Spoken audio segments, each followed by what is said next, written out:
Hello दोस्तों, Kamlesh educational channel में आप लोगों का स्वागत है। आज हमारा वीडियो का टॉपिक है पॉलिटी एमसीक्यू, जो मॉडल क्वेश्चन सीरीज के सेकेंड भाग है। जो पहला भाग को नहीं देखे होंगे तो चैनल के आई बटन में जाके पहला भाग को देख लें, जो क्वेश्चन बटन के लिए बहुत ही आईएमपी क्वेश्चन है। कल हम लोग देखे थे 45 क्वेश्चन तक देखे थे, आज 46 से स्टार्ट करेंगे। आइए सॉल्व करते हैं। प्रश्न क्रमांक 46 है, भारत के किस राष्ट्रपति ने भारतीय संविधान के 100वें संशोधन को स्वीकृति दी है? ए ऑप्शन है Pranab Mukherjee, Ramnath Kovind, APJ Abdul Kalam, B option है प्रतिभा देवी सिंह पाटिल। तो इसका सही उत्तर है ए प्रणब मुखर्जी। भारतीय संविधान के 100वें संशोधन में स्वीकृति दिए थे। आगे देखते हैं, संविधान के किस अनुच्छेद के अंतर्गत चुनाव आयोग संसद और राज्य विधानसभा के चुनाव करवा सकता है? अनुच्छेद 312, अनुच्छेद 324, अनुच्छेद 333 या अनुच्छेद 298?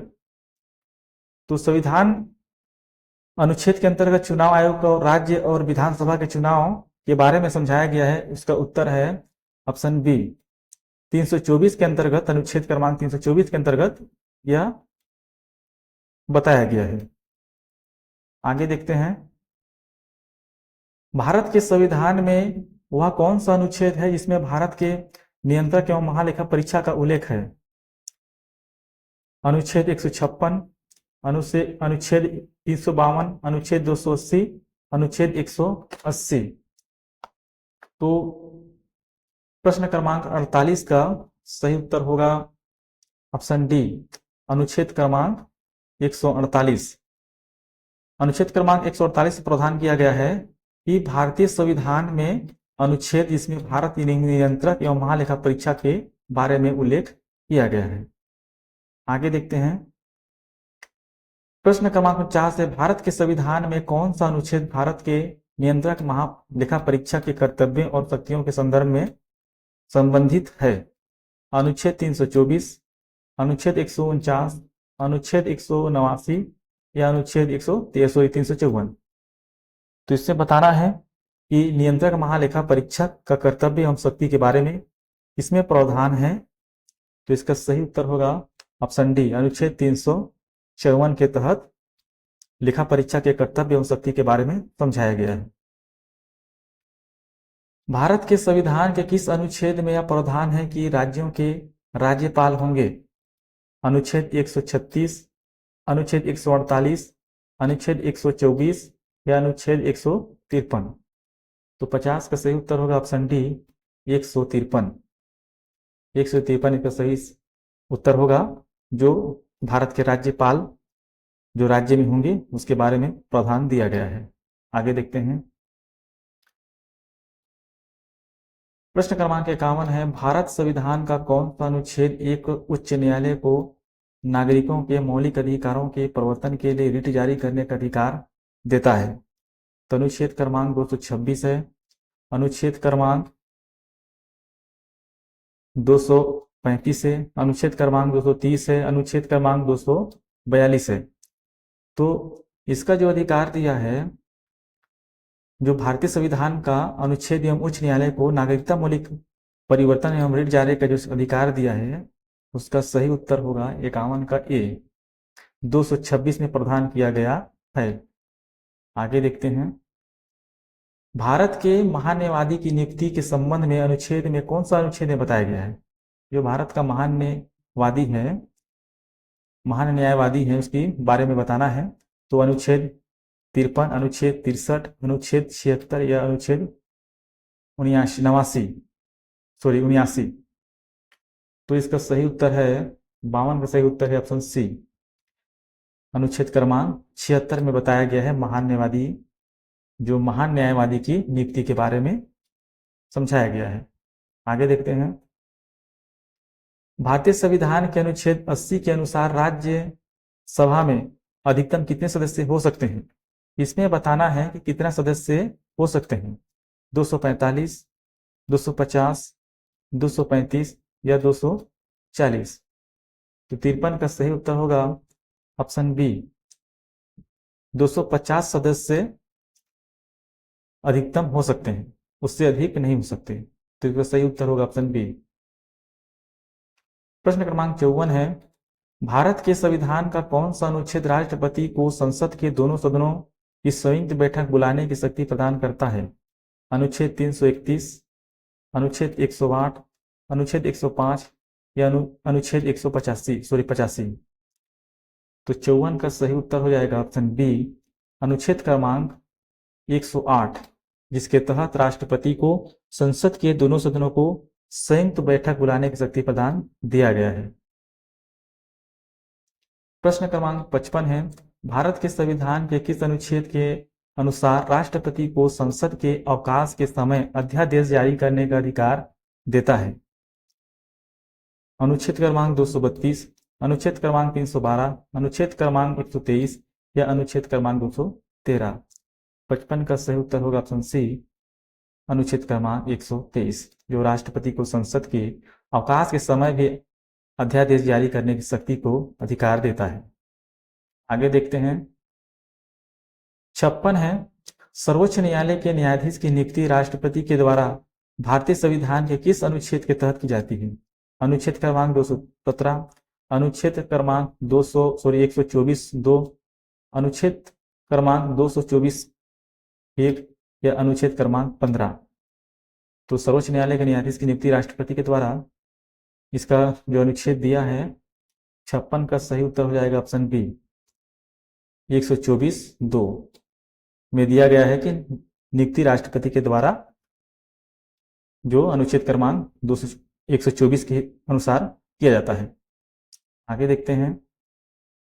राष्ट्रपति के चुनाव में भाग लेता है राज्यों के दोनों सदनों के निर्वाचित सदस्य या राज्य विधानसभा के निर्वाचित एवं मनोनीत सदस्य, सभी केंद्र शासित प्रदेश के सदस्य, उपयुक्त में से सभी। तो इसका सही उत्तर होगा 57 का ए, संसद के दोनों सदनों निर्वाचित सदस्य जो निर्वाचन में मतलब भाग लेते हैं, संसद के दोनों सदनों, और जो केंद्र के दिल्ली केंद्र शासित प्रदेश के दिल्ली और पांडुचेरी जो निर्वाचित सदस्य हैं वहां से भाग लेते हैं। और जो महाभियोग रहता है 61 के अनुसार, जो मनोनीत रहते हैं वो सदस्य इसमें भाग लेते हैं और उसको महाभियोग प्रक्रिया में शामिल होते हैं। तो इस तरह का राष्ट्रपति चुनाव में भाग लेते हैं, जो इसका सही उत्तर होगा ऑप्शन ए। आगे देखते हैं। 58 में दिया है, निम्न में से कौन सा कथन गलत है? इसमें से 4 सही है, बताना है कि इनमें से एक गलत कौन सा है। राष्ट्रपति के चुनाव में राज्य विधानसभा के निर्वाचित और मनोनीत सदस्य भाग लेते हैं। यह संघ की कार्यपालिका में राष्ट्रपति, उपराष्ट्रपति, प्रधानमंत्री, महान्यायवादी शामिल होते हैं। यह राष्ट्रपति संविधान को उल्लंघन करने पर महाभियोग चलाया जाता है। यह अनुच्छेद 56 राष्ट्रपति के कार्यकाल में बारे में बताया गया है। इसमें बताना है कि कौन सा गलत कथन में गलत है। तो 58 में देखते हैं, राष्ट्रपति के चुनाव में राज्य विधानसभा के निर्वाचित सदस्य और मनोनीत सदस्य भाग लेते हैं। ये तो गलत हो गया, क्योंकि इसमें मनोनीत नहीं होते, सिर्फ निर्वाचित भाग लेते हैं, तो ये तो गलत हो गया। संघ की कार्यपालिका में राष्ट्रपति, उपराष्ट्रपति, प्रधानमंत्री, महान्यायवादी शामिल होते हैं, ये सही है। राष्ट्रपति पर संविधान को उल्लंघन करने पर महाभियोग चलाया जा सकता है, ये भी सही है। अनुच्छेद 56 राष्ट्रपति के कार्यकाल के बारे में समझाया, ये भी सही है। तो इसका सही उत्तर होगा ऑप्शन ए। आगे देखते हैं। निम्न में से कौन सा कथन सही नहीं है? इसमें ये सही नहीं है बताना है। जो 4 क्वेश्चन है, 4 ऑप्शन है, जिसमें से एक गलत है, उसको बताना है। राष्ट्रपति भारत के सैन्य बलों का प्रमुख होता है। राष्ट्रपति केंद्रीय बजट को संसद के समक्ष पेश करता है। अनुदान की कोई भी मांग राष्ट्रपति की सिफारिश के बिना की जा सकती है, या राष्ट्रपति वित्त आयोग के अध्यक्ष को चुनता है। तो 59 का सही उत्तर हो जाएगा आपका सी। अनुदान की मांग, कोई मांग राष्ट्रपति की सिफारिश के बिना किया जा सकता है, ये गलत है, क्योंकि राष्ट्रपति के सिफारिश के बिना नहीं, राष्ट्रपति से परमिशन लिया जाता है तभी उसका कोई अनुदान प्राप्त किया जाता है। तो यही सी गलत है, इसका सही उत्तर सी होगा। राष्ट्रीय आपात की व्यवस्था किस अनुच्छेद में दिया गया है? अनुच्छेद क्रमांक 356, अनुच्छेद 352, अनुच्छेद 360, अनुच्छेद 365। इसमें आपातकाल की स्थिति के बारे में बताया है, तो 60 का सही उत्तर होगा डी। 365 अनुच्छेद क्रमांक 365 के अनुसार आपातकाल की व्यवस्था किया गया है। आगे देखते हैं। राष्ट्रपति पद के चुनावी संबंधी विवाद को किसे निर्देशित किया जाता है? संसदीय समिति, लोकसभा अध्यक्ष, निर्वाचन आयोग, उच्चतम न्यायालय। तो 61 का सही उत्तर होगा डी, जो उच्चतम न्यायालय इसका देखता है, क्योंकि चुनाव संबंधी जो विवाद है उसका निपटारा करने के लिए उच्चतम न्यायालय भाग लेते हैं। आगे देखते हैं। प्रश्न क्रमांक 62 है, भारत के राष्ट्रपति निर्वाचन के बारे में निम्नलिखित में से कौन सा कथन सही नहीं है? इसमें 4 ऑप्शन दिया है, जिसमें से 3 सही है और 1 गलत है, तो गलत को बताना है। सभी राज्य विधानसभाओं के सदस्य निर्वाचन मंडल के सदस्य होते हैं, इसलिए उस समय राष्ट्रपति के निर्वाचन नहीं हो सकता जब 1-2 विधानसभाएं भंग हों। आगे देखते हैं। संसद के दोनों सदनों के सदस्यों का मत मूल्य सभी राज्य विधानसभाओं का संयुक्त मत मूल्य से कहीं भी अधिक होता है। कोई भी उम्मीदवार यदि मतों का बहुमत प्राप्त कर लेता है तो वह स्वतः निर्वाचित नहीं हो जाता। डी ऑप्शन है, राष्ट्रपति के निर्वाचन संबंध में यदि कोई विवाद हो तो सर्वोच्च न्यायालय के क्षेत्राधिकार में नहीं आता। तो 62 का सही उत्तर होगा ऑप्शन डी, क्योंकि ए ही गलत है, बाकी तो ए और बी और सी सही है, ऑप्शन डी गलत है। तो हम लोग का राइट उत्तर ऑप्शन डी होगा। राष्ट्रपति के निर्वाचन संबंध में यदि कोई विवाद हो तो सर्वोच्च न्यायालय क्षेत्राधिकार में नहीं आता, क्योंकि क्षेत्राधिकार में यही आता है। इसका सही उत्तर ऑप्शन डी। आगे देखते हैं। प्रश्न क्रमांक 63 है, यदि राष्ट्रपति और उपराष्ट्रपति दोनों देश से बाहर हो तो उस समय स्थिति में उनके कार्यभार को कौन ग्रहण करेगा? ए राज्यपाल, प्रधान सेनापति, सर्वोच्च न्यायालय के मुख्य न्यायाधीश या प्रधानमंत्री। तो इसका सही उत्तर हो जाएगा सर्वोच्च न्यायालय। यदि उपराष्ट्रपति या राष्ट्रपति अगर अनुपस्थित हैं तो उसके जगह में सर्वोच्च न्यायालय भाग लेंगे और जो कार्यभार है वही ग्रहण करके कार्य का निर्वहन करेंगे। तो इसका सही उत्तर होगा ऑप्शन सी। आगे देखते हैं। यदि राष्ट्रपति द्वारा किसी विधेयक को पुनर्विचार के लिए लौटाया जाता है तो वह किस वीटो का प्रयोग करता है? ये ऑप्शन है जेबी वीटो, निलंबनकारी वीटो, अंत्यात्मिक वीटो। इसे बताना है, तो इसका सही उत्तर होगा 64 का सही उत्तर है ऑप्शन बी, निलंबनकारी वीटो का प्रयोग किया जाता है। आगे देखते हैं। निम्नलिखित में से किस परिस्थिति में राष्ट्रपति अध्यादेश जारी नहीं कर सकता? किस परिस्थिति में अध्यादेश जारी नहीं कर सकता है? जब केवल राज्यसभा ही सत्र में हो, जब केवल लोकसभा ही सत्र में हो, या जब दोनों सत्र में हो, या जब दोनों सत्र में ना हो। तो 65 का सही उत्तर हो जाएगा आपका सी। 65 का सी है, जब दोनों सत्र में हो तभी राष्ट्रपति अध्यादेश जारी कर सकते हैं। सॉरी, जारी नहीं कर सकते। जब दोनों सत्र में हो तो अध्यादेश जारी नहीं कर सकते। तो इसका सही उत्तर होगा ऑप्शन सी, 65 का। आगे देखते हैं। भारतीय संविधान का कौन सा अनुच्छेद राष्ट्रपति के पद के लिए पुनः निर्वाचन की योग्यता निर्धारित करता है? अनुच्छेद 52, अनुच्छेद 54, अनुच्छेद 55 या अनुच्छेद 57?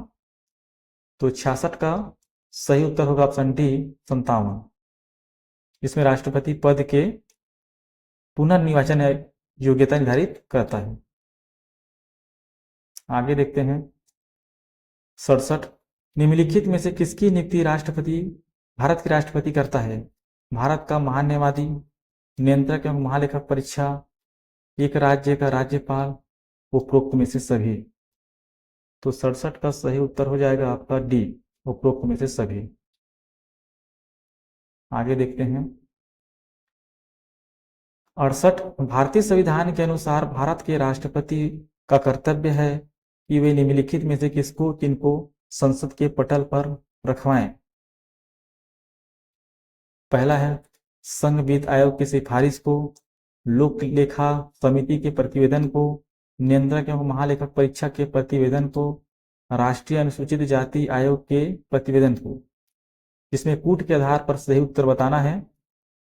ऑप्शन ए है केवल 1, ऑप्शन 2 है केवल 2, 4, केवल 1, 3 और 4, डी ऑप्शन है 1, 2, 3, 4। तो इसका सही उत्तर होगा ऑप्शन सी, केवल 1, 3, 4।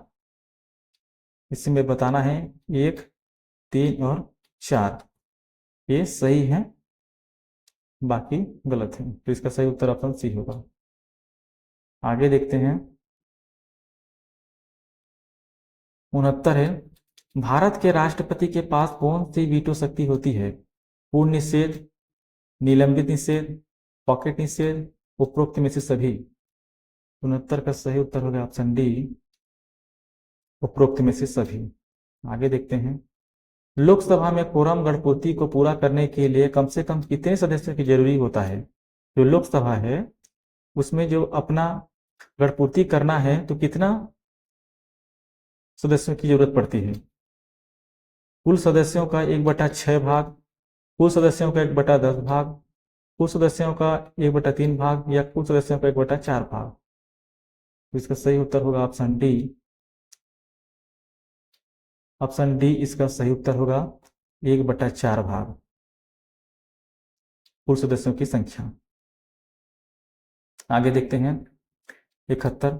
लोकसभा की भांति राज्यसभा कभी भंग नहीं होती, किंतु प्रत्येक 3 वर्ष बाद उसके 1/3 सदस्यों का सदस्यता समाप्त हो जाती है।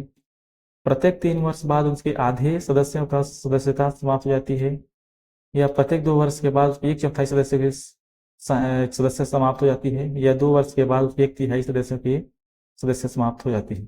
तो इसका सही उत्तर होगा 71 का ऑप्शन डी, हर वर्ष, हर 2 वर्ष में बाद उनके 1/3 सदस्यों की सदस्यता समाप्त हो जाती है।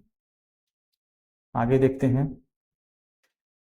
72। राज्यसभा के सभापति का चुनाव कौन करता है? लोकसभा के निर्वाचित सदस्य, लोकसभा एवं राज्यसभा तथा राज्यों की विधानसभाओं के निर्वाचित सदस्य, या राज्यसभा के निर्वाचित सदस्य, या लोकसभा एवं राज्यसभा के सभी सदस्य? तो 72 का हो जाएगा डी, लोकसभा एवं राज्यसभा के सभी सदस्य, जो राज्यसभा के सभापति के चुनाव करता है। और राज्यसभा के सभापति होते हैं उपराष्ट्रपति।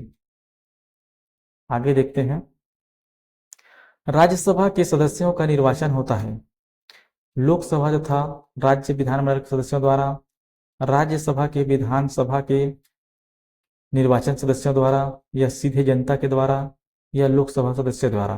राज्यसभा का जो सदस्य का जो निर्वाचन होना है उसके बारे में बताना है। तो 73 का सही उत्तर होगा ऑप्शन बी, राज्य के विधानसभा के निर्वाचित सदस्यों के द्वारा भारत के राज्यसभा के सदस्यों का निर्वाचन होता है। तो ऑप्शन 20 का सही उत्तर है। प्रश्न क्रमांक 74 है भारत के उच्चतम न्यायालय को प्रारंभिक और अपील क्षेत्राधिकार है, प्रारंभिक, अपीलिक एवं परामर्शदात्री क्षेत्राधिकार है, केवल प्रारंभिक क्षेत्राधिकार है, या केवल अपीलीय क्षेत्राधिकार है? 74 का सही उत्तर होगा ऑप्शन बी, जो प्रारंभिक, अपील, अपीलीय और परामर्शदर्शी क्षेत्रीय अधिकार है। आगे देखते हैं सर्वोच्च न्यायालय के न्यायाधीश भारत के राष्ट्रपति द्वारा हटाए जाते हैं। भारत की बार काउंसिलिंग की रिपोर्ट पर, या संसद में महाभियोग प्रस्ताव पारित होने पर, या सीबीआई जांच के द्वारा, या भारत के मुख्य न्यायाधीश की जांच पर। तो इसका बताना है कि भारत के राष्ट्रपति द्वारा हटाए जाते हैं सर्वोच्च न्यायालय के न्यायाधीश को। तो इसमें बताना है 75 का सही उत्तर होगा ऑप्शन बी, संसद में महाभियोग प्रस्ताव के पारित होने पर ही सर्वोच्च न्यायालय के न्यायाधीश को हटाया जा सकता है। तो इसका सही उत्तर होगा ऑप्शन बी। प्रश्न क्रमांक 76 है, भारत में उच्च न्यायालय के प्रधान न्यायाधीश के पद पर आसीन सर्वप्रथम महिला न्यायाधीश कौन थी? लीला सेठ, कादम्बिनी गांगुली, एम फतिमा बीबी, या रेवा क्षेत्रपाल।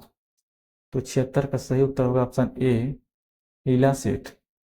आगे देखते हैं 77, संविधान के अनुच्छेद 226 के अंतर्गत उच्चतम न्यायालय द्वारा किया गया निर्देश परिवर्तित किया जा सकता है राज्य सरकार द्वारा, राज्य के विधि द्वारा, या राज्य के राज्यपाल द्वारा, या उपयुक्त में से किसी नहीं।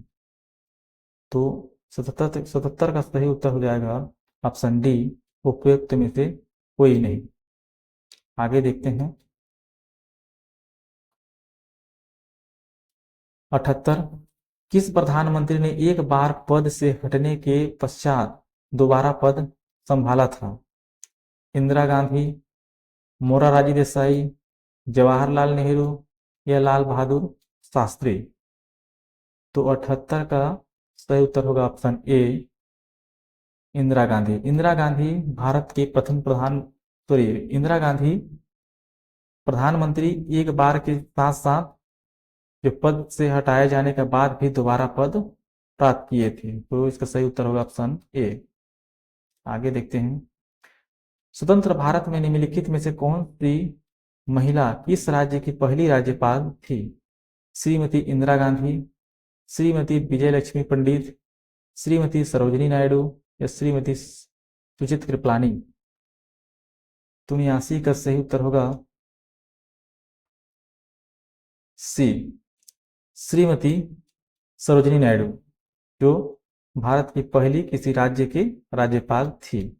आगे देखते हैं, राज्य सरकार को बर्खास्त किया जा सकता है राज्यपाल की सिफारिश एवं गृह मंत्री द्वारा, भारत के प्रधानमंत्री द्वारा, राज्यपाल की सिफारिश पर राष्ट्रपति द्वारा, या राज्यपाल की सिफारिश पर प्रधानमंत्री के द्वारा।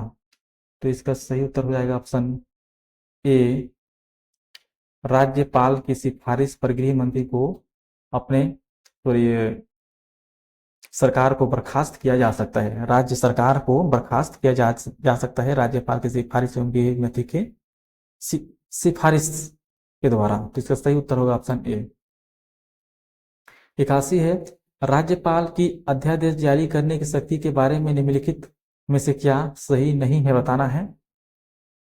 अध्यादेश की शक्ति का प्रयोग तभी किया जा सकता है जब विधानमंडल सत्र में ना हो।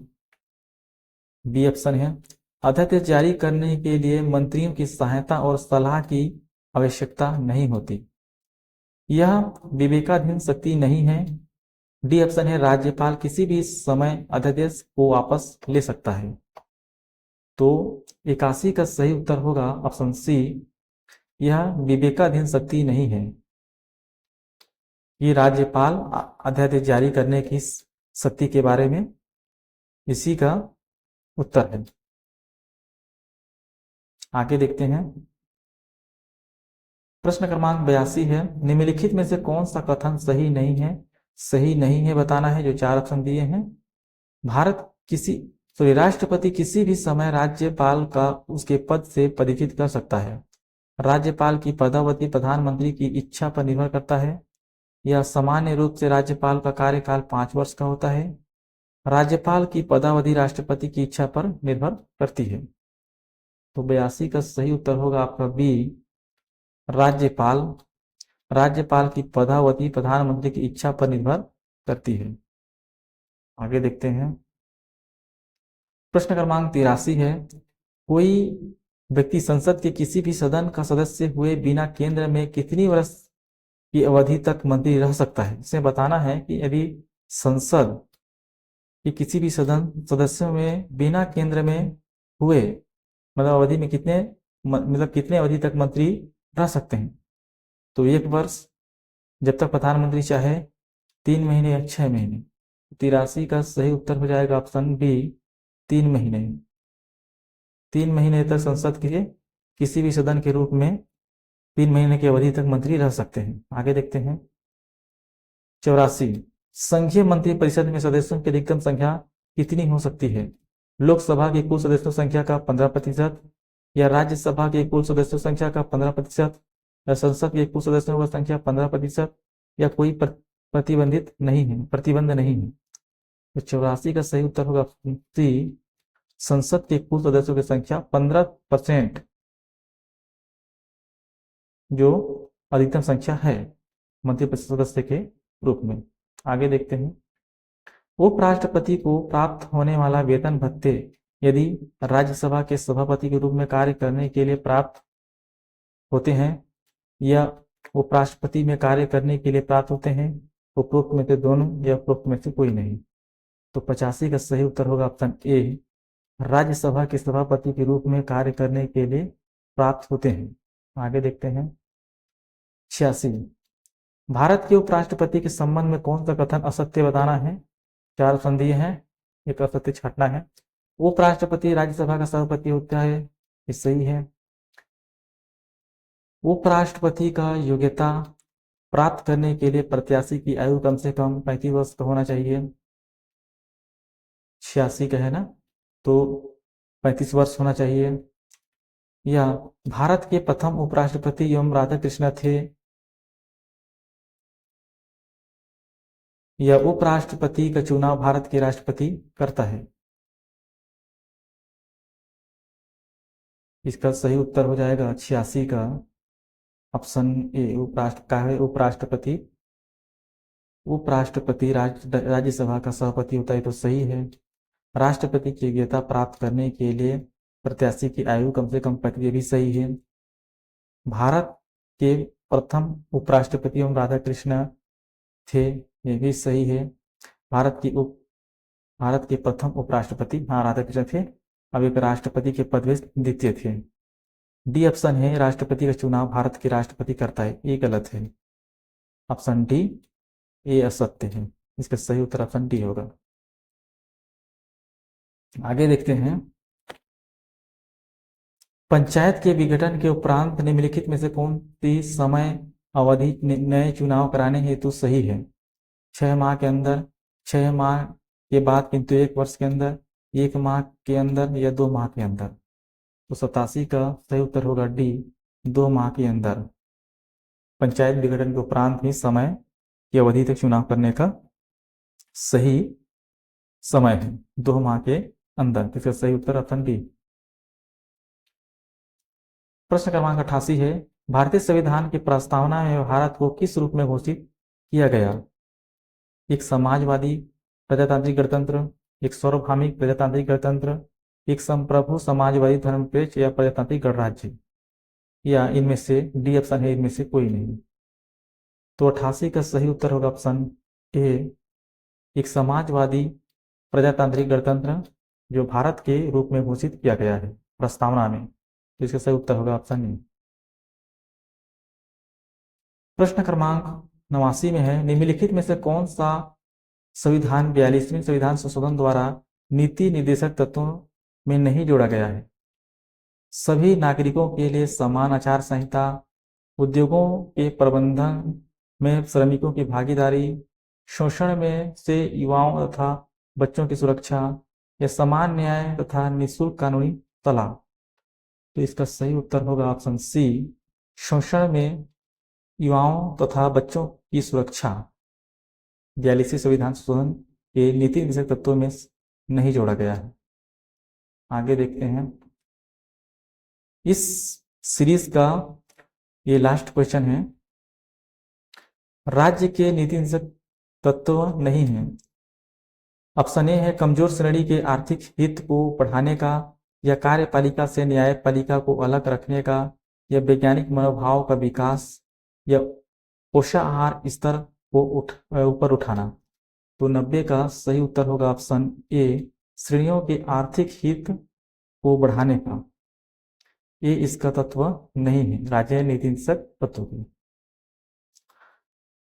तो ये सीरीज यदि अच्छा लगा होगा तो इसको लाइक, शेयर और सब्सक्राइब कर दीजिएगा, ताकि मैं और वीडियो लेके आऊं तो आपको नोटिफिकेशन के उपरांत आपको वीडियो मिल जाए। धन्यवाद।